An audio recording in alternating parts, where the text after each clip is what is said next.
Hello dear students, आज हम लोग पढ़ने वाले हैं कि ट्रिगोनोमेट्रिक इक्वेशंस क्या होते हैं, इसके सॉल्यूशन क्या होते हैं और ये सॉल्यूशन कितने टाइप के होते हैं। तो सबसे पहले हम पढ़ेंगे ट्रिगोनोमेट्रिक इक्वेशन के बारे में। तो स्टूडेंट्स, हम लोग छोटे क्लास से ही कई तरह के इक्वेशंस के बारे में पढ़ चुके हैं, जैसे कि linear equation, quadratic equation, cubic equation, by quadratic equation. इस तरीके से हम लोग कई तरह के इक्वेशन के बारे में पढ़ चुके हैं। आज हमें जिस इक्वेशन के बारे में पढ़ना है वो है trigonometric equation.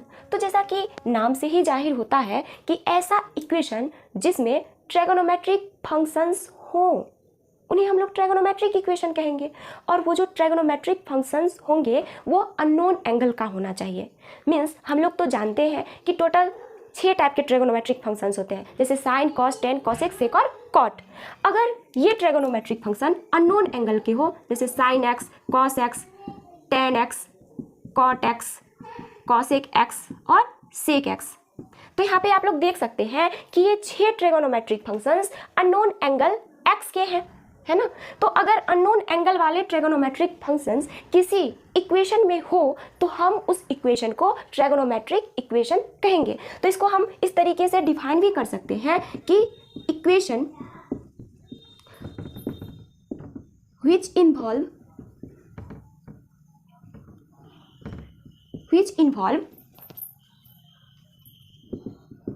trigonometric functions of unknown angle। Unknown angle का ट्रिगोनोमेट्रिक फंक्शन, तो ये अननोन एंगल के जगह पे आप वेरिएबल भी लिख सकते हैं, दैट इज वेरिएबल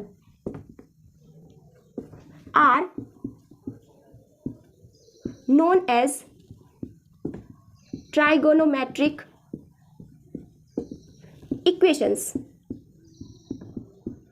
ठीक है, आई बात समझ में। ऐसा इक्वेशन जो ट्राइगोनोमेट्रिक फंक्शंस को अपने अंदर इन्वॉल्व करता हो, और वो ट्राइगोनोमेट्रिक फंक्शन किसका होना चाहिए, अननोन एंगल का होना चाहिए, या फिर उसे आप वेरिएबल भी कह सकते हैं, तब उस इक्वेशन को हम लोग ट्राइगोनोमेट्रिक इक्वेशन कहेंगे। जैसे एग्जांपल में आप देख लीजिए, sine x is equal to 1/2, ये एक ट्राइगोनोमेट्रिक इक्वेशन है। ठीक है, क्योंकि इसमें ट्राइगोनोमेट्रिक फंक्शन है, अननोन एंगल का ट्राइगोनोमेट्रिक फंक्शन है इस इक्वेशन में, इसीलिए ये इक्वेशन एक ट्राइगोनोमेट्रिक इक्वेशन है।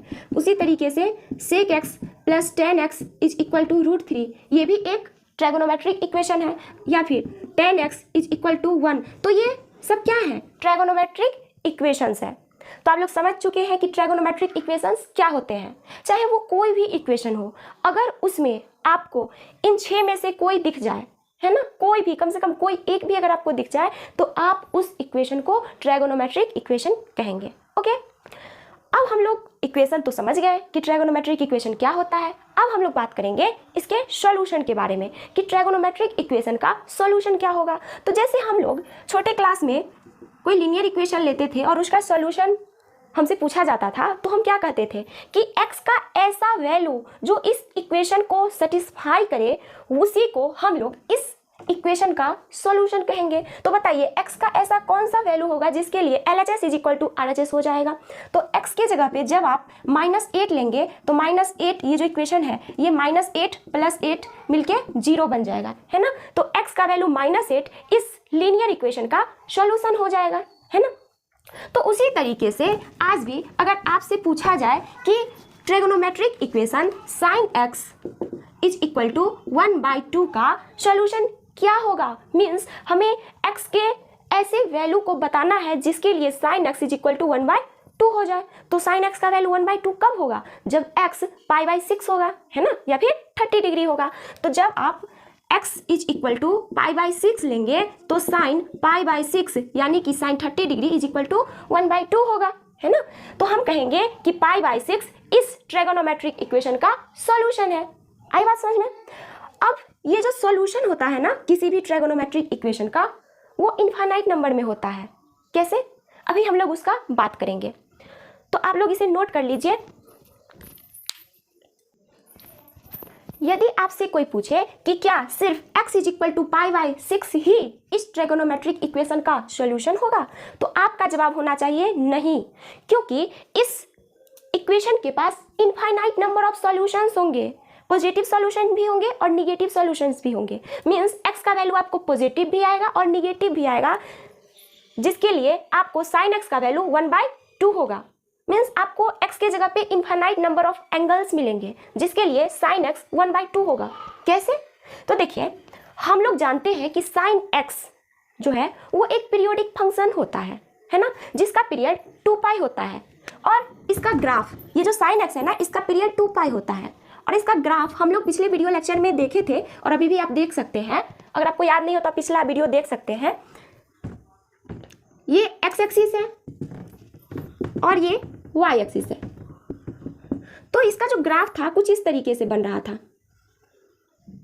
और इसी तरीके से और भी वो बनते चला जाएगा। फिर निगेटिव में भी ऐसे ऐसे ऐसे बनते जा रहा था, है ना। अब यहाँ पे 0 था, ये पाई था, ये 2π था, ये 3π था। ऐसे ही यहाँ पे -π, -2π, -3π और इसी तरीके से ये ऐसे ऐसे आगे तक ग्राफ बनते चला जाएगा। हम जितना ज़्यादा एक्स निगेटिव लेते चले जाएंगे उतना ज़्यादा इधर पीछे की तरफ ग्राफ बनते चला जाएगा। और आप और आगे तक लेते चले जाइएगा ग्राफ को, तो और आगे तक वो बनते चला जाएगा। तो अब देखिए, और क्या होता था कि रेंज जो है इस फंक्शन साइन एक्स का वो -1 से 1 के बीच में होता है। मीन्स ये जो ग्राफ है वो -1 से 1 के बीच होगा, है ना। थोड़ा इसको और ऊपर कर देते हैं, ऐसे -1 से 1 के बीच, है ना। यहाँ पे y का वैल्यू -1 और ये y का वैल्यू 1। ठीक है, यहाँ तक बात क्लियर है। तो मैं यहाँ पर बोली कि साइन x का जो पीरियड है वो 2π होता है। तो आप यहाँ पे देख सकते हैं कि 0 से 2π के बीच जो ग्राफ है साइन x का वो कैसा है, इस तरीके का है ना। फिर आप 2π से 4π, ये क्या है 4π, 2π से 4π तक देखेंगे तो फिर से आपको 2π, इसे यहाँ से यहाँ तक, ये है 0 से 2π के बीच, ये है 2π से 4π के बीच। सेम वैसा ही ग्राफ आपको फिर से मिलेगा। मीन्स जैसा फिगर आपको 0 से 2π के बीच मिला वही फिगर आपको 2π से 4π के बीच मिला, है ना।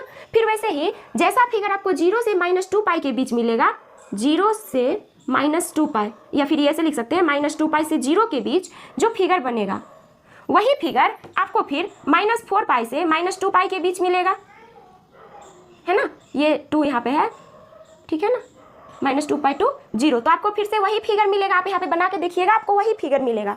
तो आप यहाँ पे देख सकते हैं कि 2π लेंथ में जो है आपको ग्राफ इस तरीके से मिल रहा है ना।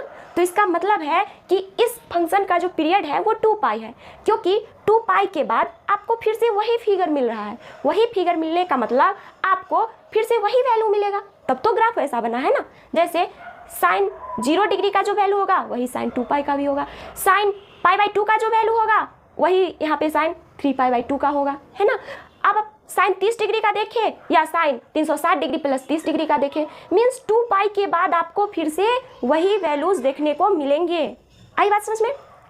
इसीलिए इसका पीरियड 2π होता है, क्योंकि हमें 2π के बाद फिर से वही फिगर देखने को मिलता है या फिर वही वैल्यूज आते हैं। अब देखिए, मैं क्या पूछ रही थी कि क्या सिर्फ x इज इक्वल टू π/6 ही इसका सॉल्यूशन होगा, तो आपका जवाब होना चाहिए नहीं, क्योंकि देखिए π/2 यहाँ पे होता है तो π/6 लगभग यहाँ पे होगा। तो जब आप x का वैल्यू π/6 लिए यहाँ पे, तो y का वैल्यू क्या मिला, y का वैल्यू 1/2 यहाँ पे मिलेगा, 1/2, है ना।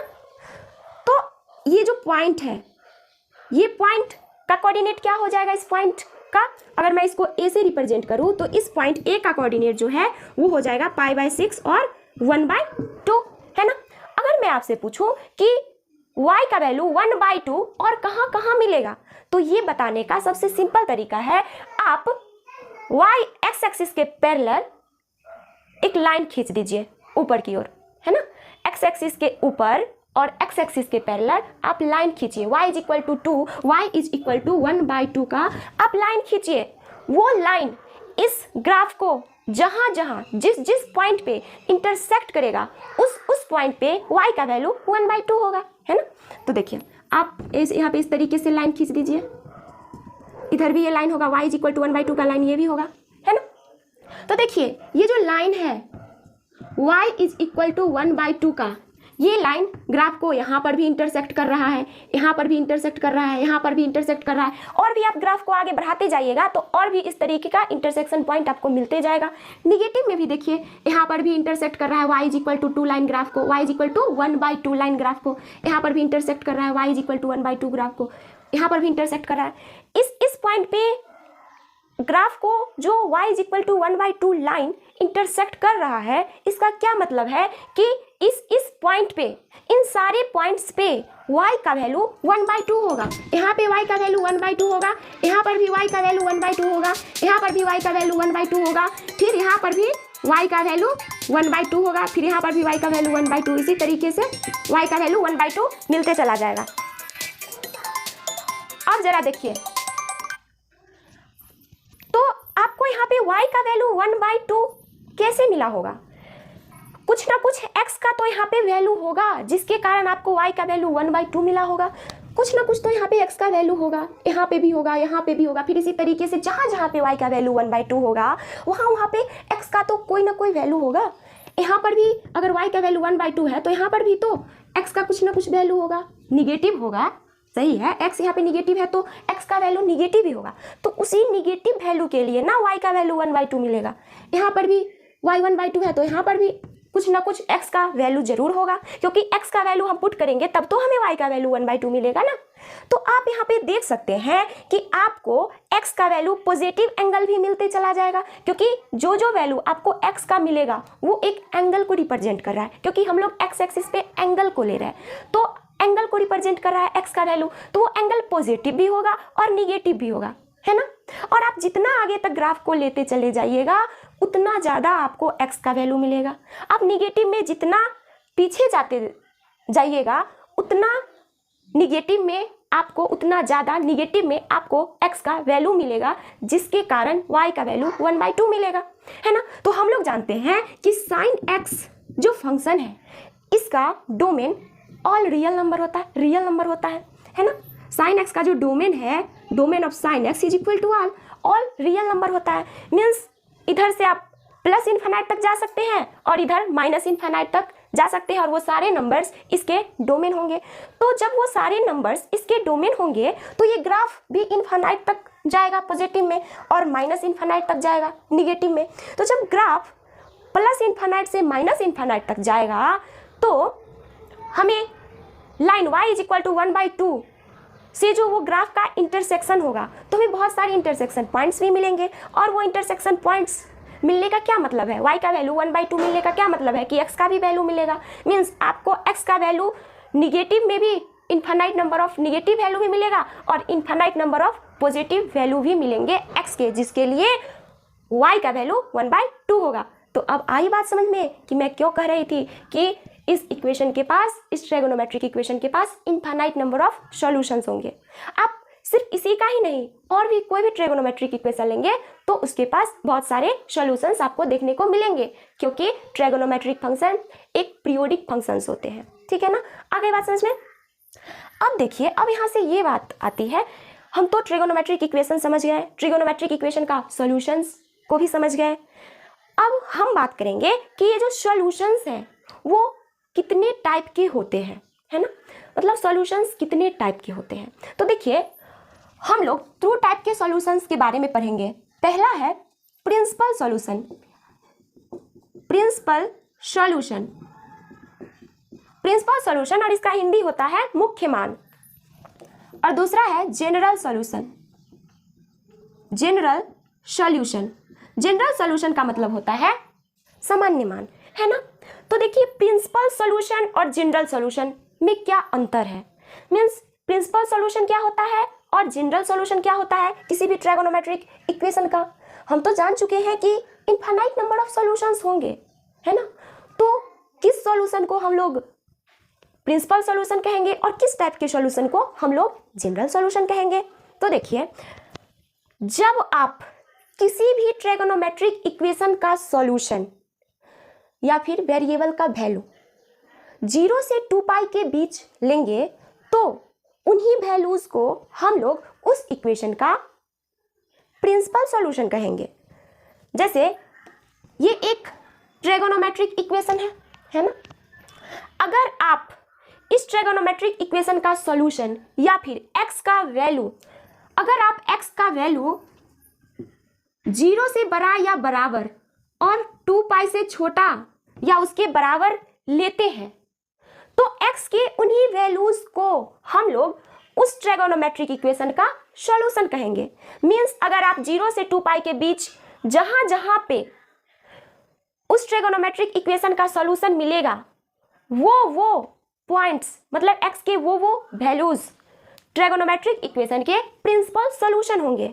जैसे आप एग्जांपल में देखिए sin x is equal to 1/2 है, तो हमें यहाँ पे x के ऐसे वैल्यूज को लेना है जो कि 0 से 2 पाई के बीच हो, क्योंकि हम लोग इसका प्रिंसिपल सॉल्यूशन निकालना चाहते हैं। तो 0 से 2 पाई करने का मतलब एक कंप्लीट रिवॉल्यूशन है ना। तो देखिए फर्स्ट क्वाड्रेंट, ये सेकंड क्वाड्रेंट, ये थर्ड क्वाड्रेंट और ये फोर्थ क्वाड्रेंट। अगर मैं आपसे पूछूं कि 0 से लेके 2 पाई के बीच कहाँ कहाँ पे sin x का वैल्यू 1/2 होगा या फिर x के किन किन वैल्यूज के लिए sin x 1/2 होगा, तो आप कहिएगा कि थर्ड और फोर्थ क्वाड्रेंट में तो sin x का वैल्यू 1/2 हो ही नहीं सकता है, क्योंकि थर्ड और फोर्थ क्वाड्रेंट में sin x तो निगेटिव होता है और यहाँ पे sin x का वैल्यू पॉजिटिव है। तो हमें या तो फर्स्ट क्वाड्रेंट में x का वैल्यू मिलेगा या फिर सेकेंड क्वाड्रेंट में मिलेगा, जिसके कारण sin x 1/2 हो। तो आप यहाँ पे देख सकते हैं कि x का वैल्यू जब आप π/6 रखें तो आपको y का वैल्यू 1/2 मिला, यानी कि π/6 इसका सॉल्यूशन है। तो फर्स्ट क्वाड्रेंट में तो आपको π/6 मिला, ठीक है। इसके अलावा और देखिए फर्स्ट क्वाड्रेंट में कोई है क्या जिसके कारण आपको sin x का वैल्यू 1/2 मिले। तो आप यहाँ पे इसको sin π/6 को लिख सकते हैं sin pi minus π/6, sin 180 degree minus theta is equal to sin theta. तो ये क्या हो जाएगा sin π/6 और ये 1/2 के इक्वल, और इसे आप ये लिख सकते हैं ना sin 5π/6, और 5π/6 बोले तो 150 डिग्री को ये रिप्रेजेंट कर रहा है, डिग्री में ये 150 डिग्री है। तो 150 डिग्री तो सेकेंड क्वाड्रेंट में होगा, यानी कि 5π/6 सेकेंड क्वाड्रेंट में होगा। तो आप यहाँ पे देख सकते हैं कि फर्स्ट क्वाड्रेंट में और सेकेंड क्वाड्रेंट में जो है आपको क्या मिला, π/6 मिला फर्स्ट क्वाड्रेंट में और सेकेंड क्वाड्रेंट में 5π/6 मिला, जिसके कारण आपको sin x का वैल्यू 1/2 मिलेगा। इस दोनों के अलावा एक कंप्लीट रिवॉल्यूशन में या फिर 0 से 2 पाई के बीच में आपको x का कोई भी ऐसा वैल्यू नहीं मिलेगा जिसके लिए sin x 1/2 होगा। सिर्फ और सिर्फ आपको दो वैल्यू ही मिलेंगे, एक x इज इक्वल टू π/6 और एक 5π/6। तो यहाँ पे आप देख सकते हैं कि π/6 और 5π/6 0 से 2 पाई के बीच में है। ये जो है वैल्यू वो क्या है, 0 से 2 पाई के बीच में है। तो ये वाले कंडीशन को सेटिस्फाई कर रहे हैं कि x का वैल्यू 0 या 0 से बड़ा, 2 पाई या 2 पाई से छोटा है। इस कंडीशन को x का वैल्यू सेटिस्फाई कर रहा है, इसीलिए ये जो दोनों वैल्यू हैं ये इस ट्रायगोनोमेट्रिक इक्वेशन के प्रिंसिपल सॉल्यूशन होंगे।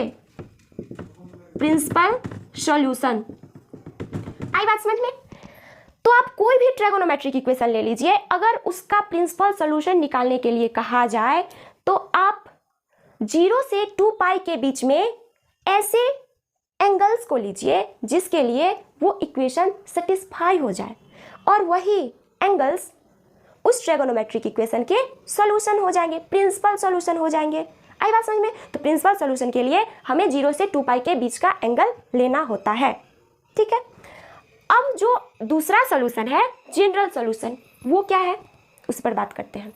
देखिए जैसे हम लोग जानते हैं कि रियल नंबर लाइन -∞ से +∞ तक जाता है ना। अगर आपसे कोई कहे कि आप सारे रियल नंबर को लिखिए तो क्या आप लिख पाइएगा? क्या नहीं, कोई नहीं लिख पाया आज तक। तो उसे हम लोग सिंबॉलिकली इस तरीके से रिप्रेजेंट कर देते हैं, तो समझ जाते हैं कि ये सारे रियल नंबर हैं, सारे रियल नंबर के सेट्स हैं। या फिर आप इसे इस तरीके से लिख देंगे तो इससे भी समझ जाता है हम लोग माइनस ओपन इंटरवल में -∞ से ∞ तक, इससे भी हम लोग समझ जाते हैं कि ये रियल नंबर का सेट को रिप्रेजेंट कर रहा है। तो हम लोग क्या किए, जो काम मुश्किल था उसको आसानी से सिंबॉलिकली इस तरीके से रिप्रेजेंट कर दिए, है ना।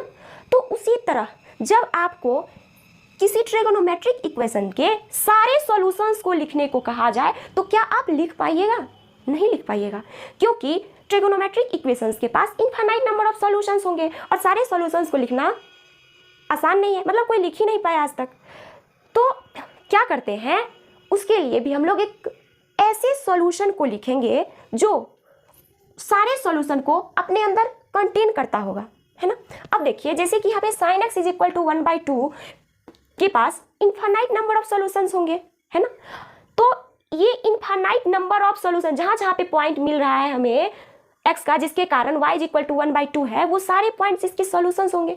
तो अगर हम इन सारे सॉल्यूशंस के बदले एक ऐसे सॉल्यूशन को लिखें जो इन सारे सॉल्यूशंस को अपने अंदर कंटेन करता हो या अपने अंदर रखता हो, या फिर ऐसा सॉल्यूशन जो सारे सॉल्यूशन को रिप्रेजेंट करता हो, तो उसी सिंगल सॉल्यूशन को हम लोग जनरल सॉल्यूशन कहेंगे।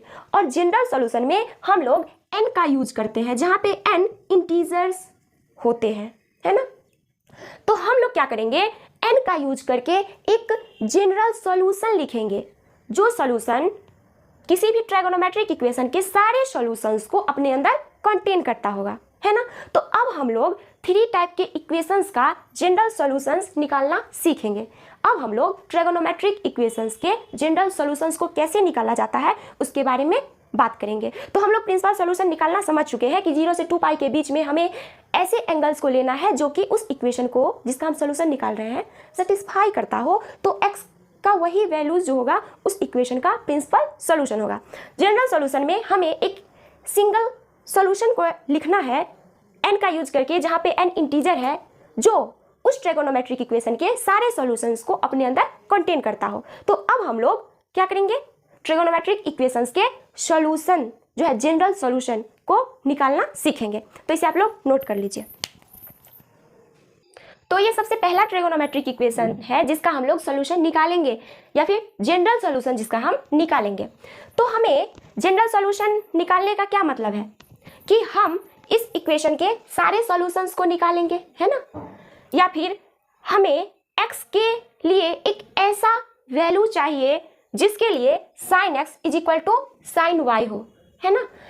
तो बहुत सारे ऐसे वैल्यूज होंगे जिसके लिए sin x is equal to sine y हो, लेकिन हमें एक सिंगल वैल्यू निकालना है, n का यूज करके एक सिंगल वैल्यू निकालना है जिसके लिए all sin x is equal to sine y हो जाए, या फिर हमें x के उन वैल्यूज को निकालना है जिसके लिए sin x is equal to sine y हो जाए, या फिर इसका हमें जनरल सॉल्यूशन निकालना है।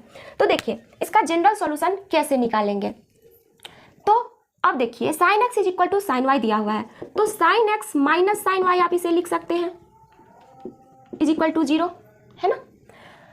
तो यहाँ पे देखिए ये क्या आ गया, sine c minus sine D के फॉर्म का आ गया। तो sine c minus sine D क्या होता है, फॉर्मूला आपको याद होगा, sine c minus sine D is equal to 2 cos c plus D by 2 into sine c minus D by 2। तो आप यहाँ पे लिख सकते हैं 2 cos x plus y by 2 into sine x minus y by 2, और ये 0 के इक्वल है। तो ये जो फॉर्म है ये 0 के इक्वल कब होगा, जब या तो 2 cos x plus y by 2 0 के इक्वल हो जाए, या फिर sine x minus y by 2 0 के इक्वल हो जाए। तो ये क्या होगा, cos x plus y by 2 0 हो जाए, या फिर sine x minus y by 2 0 हो जाए। तो आप मुझे ये बताइए कि cos 0 कहाँ कहाँ पे होता है। तो हम लोग ग्राफ में पढ़े थे कि और मल्टीपल ऑफ पाई बाई 2 अगर हम ले तो वहाँ पे जो है cos का वैल्यू 0 होता है। मीन्स आप cos x plus y by 2 is equal to cos 2n plus 1 pi by 2 लिख सकते हैं, है ना, जहाँ पे n क्या होगा, इंटीजर होगा, ठीक है ना। आप इसे ये लिख सकते हैं क्योंकि यहाँ पे और मल्टीपल ऑफ पाई बाई 2 पे cos का वैल्यू 0 होता है। तो आप यहाँ से लिख सकते हैं x plus y by 2 is equal to 2n plus 1 pi by 2। अब 2 से 2 कैंसल, तो x plus y is equal to 2n plus 1 pi, ये आ गया, है ना। तो यहाँ से फिर आपको x आ जाएगा, x is equal to 2n plus 1 pi minus y, ये आ जाएगा आपको यहाँ पे x का वैल्यू, ठीक है। अब यहाँ पे देखिए जरा, ये तो हम लोग cos के लिए निकाले, फिर क्या है sin x minus y by 2 is equal to 0। तो इसके लिए क्या होगा जरा देखिए, sin x minus y by 2 is equal to 0। तो sin 0 कहाँ कहाँ पे होता है, n पाई पे, हम लोग ग्राफ में देख चुके हैं। अगर आप नहीं देखे हैं तो पिछले वाले वीडियो को देख लीजिए, trigonometric functions and their graph को, जहाँ पे n जो है इंटीजर है। अब देखिए यहाँ पे x minus y by 2 is equal to n pi आ गया, है ना। तो इसे आप क्या लिख सकते हैं, x minus y is equal to 2n pi, तो x is equal to 2n pi plus y, जहाँ पे n क्या है, इंटीजर है। अब देखिए यहाँ पे आपको x आया है 2n plus 1 pi minus Y, यहाँ पे x आया है 2n पाई प्लस वाई, है ना। तो आप इसे और थोड़ा इस तरीके से भी लिख सकते हैं, x is equal to 2n pi plus minus 1 पर पावर 2n वाई, क्योंकि n इंटीजर है तो आप n की जगह पे कोई भी इंटीजर जब लेंगे तो 2n एक इवन नंबर ही आएगा। इवन नंबर आने की वजह से -1 पे पावर इवन नंबर करने का मतलब -1 का स्क्वायर या फिर -1 पर पावर 4, है ना, या फिर -1 पर पावर -2 या फिर -1 पर पावर -4 -8, इस तरीके का जब आएगा तो इसका वैल्यू क्या हो जाएगा, इसका वैल्यू हमेशा आपको 1 आएगा, ठीक है। तो इसका वैल्यू 1 आने के कारण 2n पाई प्लस वाई के फॉर्म का ये हो जाएगा, है ना, जो कि 2n प्लस वाई यहाँ पे दिया हुआ है, तो इसको आप इस तरीके से भी लिख सकते हैं, जहाँ पे n क्या है, इंटीजर्स है, ठीक है। तो आप उसे उस तरीके से लिख सकते हैं, तो इसको भी लिख सकते हैं, x is equal to 2n plus 1 pi plus -1 to the power 2n plus 1 into y. तो आप यहाँ पे देखिए, जब n, जहाँ पे n क्या होगा, इंटीजर होगा, जब यहाँ पे आप n की जगह पे कोई भी इंटीजर्स लेंगे तो ये 2n प्लस 1 एक ऑड नंबर ही आएगा, और -1 पर पावर ऑड नंबर -1 ही होगा, है ना। तो क्या होगा, -1 ही होगा, मतलब -1 to the power 2n plus 1 का वैल्यू हमेशा किसी भी n बिलोंग्स टू i के लिए हमेशा -1 ही होगा, यानी कि इसका वैल्यू -y ही होगा, जो कि यहाँ पे आप लोग देख सकते हैं। तो आप इसके लिए ये लिख सकते हैं, ठीक है।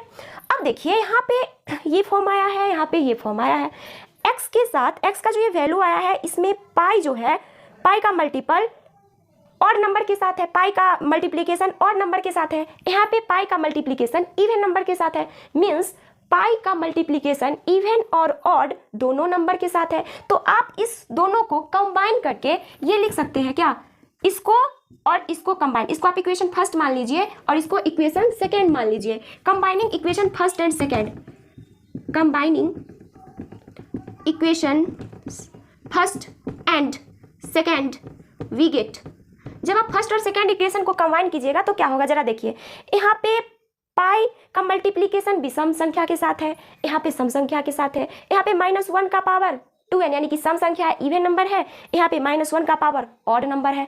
तो आप यहाँ पे देखिए कि -1 का पावर इवन और ऑड दोनों है, पाई का मल्टीप्लिकेशन इवन और ऑड दोनों के साथ है, मीन्स पाई का मल्टीप्लिकेशन इवन और ऑड दोनों नंबर होने का मतलब कि सारा नंबर्स होगा, है ना। तो आप इसे कंबाइन करके लिख सकते हैं, x is equal to n pi में इवन और ऑड सारे आ जाएंगे, है ना, plus -1 to the power n y, n में भी इवन भी आ जाएगा और ऑड भी आ जाएगा, जहाँ पे n क्या होगा, इंटीजर होगा। तो आप इंटीजर के सेट को i या फिर z से डिनोट कर सकते हैं, तो यहाँ पे मैं i से की हूँ। तो ये आया हमारा इस ट्रायगोनोमेट्रिक इक्वेशन का जनरल सॉल्यूशन कि x के इन्हीं वैल्यूज के लिए sin x is equal to sin y होगा, जहां पे n क्या है, इंटीजर है।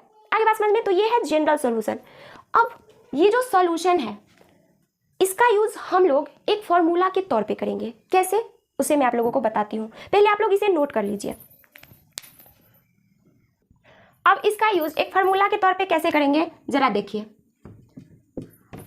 आपको ये ट्रायगोनोमेट्रिक इक्वेशन दे दिया हुआ रहेगा और कहेगा, पूछा जाएगा आपसे कि इसका जनरल सॉल्यूशन निकालिए, मीन्स x का वो वैल्यू निकालिए जिसके लिए sin x is equal to -√3/2 हो जाए, है ना। ऐसा हमें सॉल्यूशन निकालना है, मीन्स हमें इसका जनरल सॉल्यूशन निकालना है। तो क्या करेंगे, आप इसे sin x is equal to sin y के फॉर्म में कन्वर्ट कर लीजिए, है ना। तो देखिए, हम यहाँ पे sin x is equal to -√3/2, sin 60 degree का वैल्यू होता है, यानी कि π/3 का sin π/3 लिख देते हैं।